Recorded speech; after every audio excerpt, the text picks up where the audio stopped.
నమస్తే, welcome to 99 TV. కాశ్మీర్లో జరిగితే అంతర్జాతీయ చర్చ, బంగ్లాదేశ్లో జరిగితే మౌనం.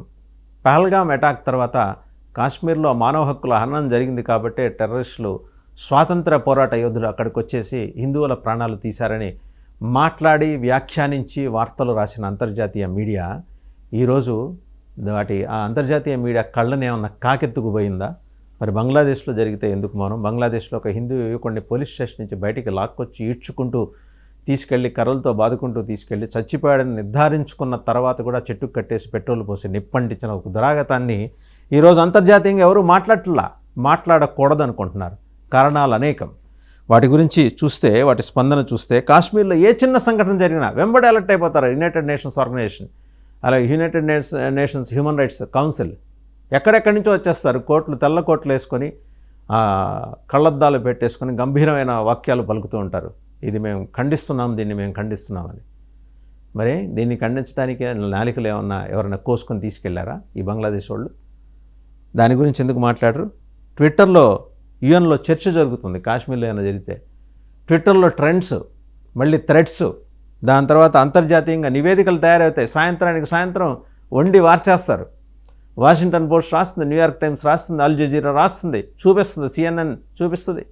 Western media, George Soros controlled western media, మన దౌర్భాగ్యం కొద్దీ ఇక్కడే ఏడ్చి చచ్చిన కొన్ని భారతీయ మీడియా సంస్థలు కూడా ఇట్లాంటి వాటిని ఒక పెద్ద విషయంగా చూపిస్తాయి. అసలు ఈ హింసకు మూల కారణం ఏంటని ఐన్స్టీన్ మాదిరి శాస్త్రవేత్తల్లాగా రంగంలోకి దిగిపోయి పరిశోధనలు చేస్తుంటారు. పబ్లికేషన్స్ జరుగుతూ ఉంటాయి.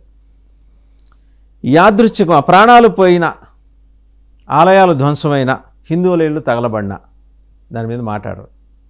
కాశ్మీర్ పండిట్లు ఆ టైంలో 90s ఎట్లా ప్రాణాలు అరచేత పట్టుకుని ఢిల్లీ వచ్చి రిక్షాలు దొక్కుకుంటూ చిన్న పనులు, హోటల్లో చిన్న పనులు చేసుకుంటూ, టీ స్టాళ్ళు నిర్వహించుకుంటూ ఎలా జీవనం గడుపుతున్నారు. వారణాసిలో అయితే రిక్షాలు దొక్కునే కాశ్మీర్ పండిట్ల కుటుంబాలు వందలు ఉన్నాయి. హ్యూమన్ సైకిల్స్ వందలు ఉన్నాయి. వాళ్ళని చూసి వాళ్ళతో మాట్లాడితే తెలుస్తుంది. ఎప్పుడు వాళ్ళ 90s వాళ్ళు పారిపోయి వచ్చారు ఇక్కడికి, బతికుంటే చాలనుకొని, ఇళ్ళు వాకిళ్ళు ఆస్తులు అన్నీ వదులుకొని. దాని గురించి ఎందుకు మాట్లాడదు అంతర్జాతీయ మీడియా? కాశ్మీర్లో జరిగితే దాన్ని పండిట్లు పారిపోయి వచ్చిన దాని గురించి మాట్లాడరు. వాళ్ళకేదో అక్కడ కాశ్మీరీ స్వాతంత్ర పోరాట యోధుల మీద దాడులు జరుగుతున్నాయని ఎలా రాసేస్తారు, ఎలా చూపిస్తారు? ఎన్నాళ్ళు నడిపిస్తారు ఈ కథలు, ఈ కమామిషులు? ఇది యాదృచ్ఛికమా లేకపోతే ప్లాన్ చేసిన ఒక వ్యవహారమా అంటే ఇది అర్థం కావాలంటే మొదట కాశ్మీర్ ఎందుకు గ్లోబల్ అనేది మనం చూడాలి. ఎందుకు అంతర్జాతీయ సమస్యగా మారింది? అణ్వాయుధాలున్న రెండు దేశాల మధ్య వివాదం, భారత్ వివాదం, మనకి పాకిస్తాన్కి శత్రుత్వం, చైనా కోణం, ఇండో పసిఫిక్ పాలిటిక్స్. అందుకే కాశ్మీర్ ఒక హ్యూమన్ రైట్స్ ఇష్యూ మాత్రమే కాదు, ఒక జియో పొలిటికల్ టూల్. ఎవరికి ఎప్పుడు అవసరమైతే అప్పుడు ఈ కాశ్మీర్ అనే ఆరో వేలుని తీసి గోకుతుంటారు. ఆ గోకటం వల్ల అప్పటిదాకా ఉన్న పుండు బ్రహ్మరాక్షస అయిపోయి కూర్చుంటుంది. అప్పుడు కాశ్మీర్ బయటకు వస్తుంది. ఇప్పుడు బంగ్లాదేశ్ వైపు కనుక చూస్తే ఇది అందుకు భిన్నమైనదే కాదు. ఇక్కడ జరుగుతున్నవి అలాంటి సంఘటనలే. అన్నోటీస్డ్ ఇన్సిడెంట్స్ లెక్కకు మిక్కుటంగా జరుగుతున్నాయి బంగ్లాదేశ్లో. Why not?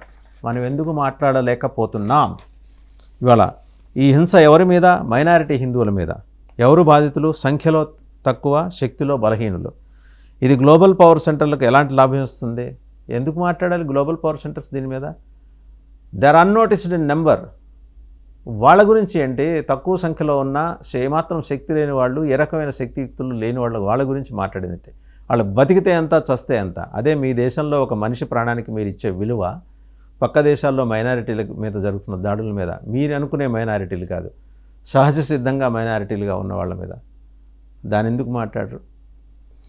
బంగ్లాదేశ్లో హింస లోకల్ లా అండ్ ఆర్డర్ ప్రాబ్లంగా ఎలా చూపిస్తున్నారు?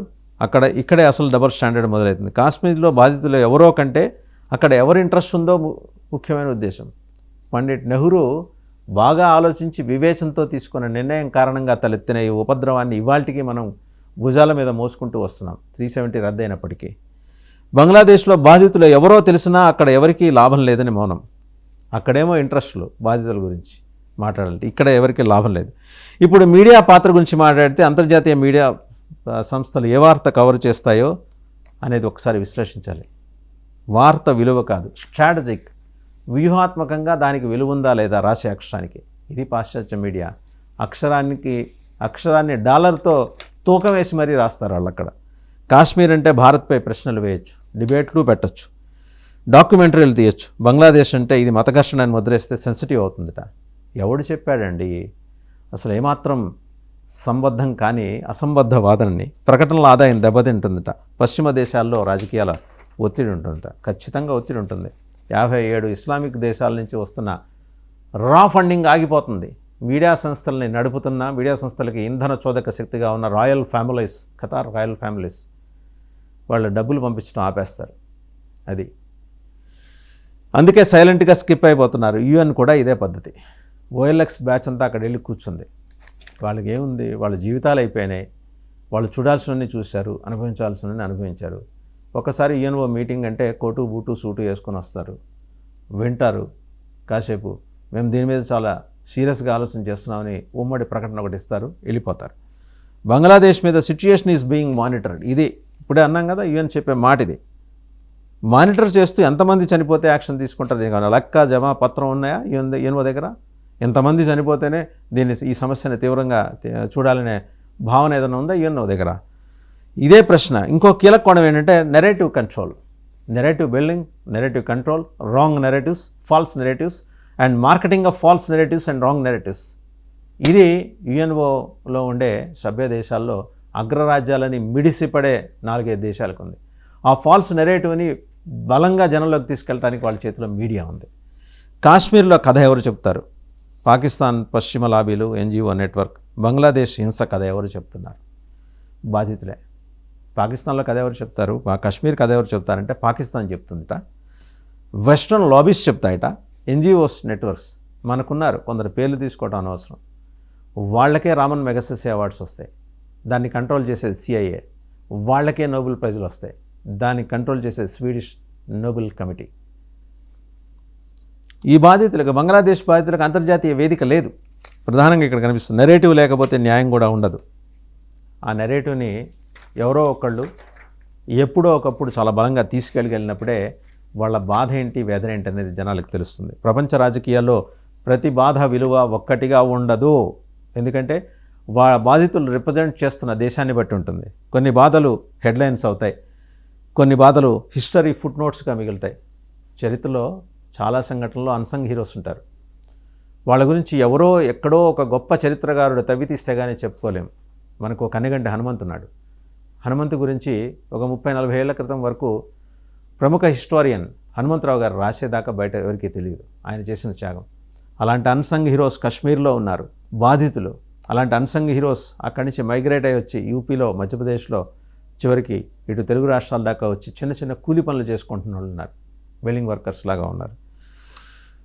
కొన్ని బాధలు అందుకనే హిస్టరీ ఫుట్ నోట్స్గా మిగిలిపోతాయి. బంగ్లాదేశ్లో హిందువుల పైన జరుగుతున్న హింస ఈరోజు ఫుట్ నోట్గా మారే ప్రమాదంలో ఉంది. ఇది కేవలం బంగ్లాదేశ్ కథ కాదు, ఇది ప్రపంచం ఎవరిని చూస్తుందో, ఎవరిని చూడనట్టే చూస్తుందో చెప్పే కథ.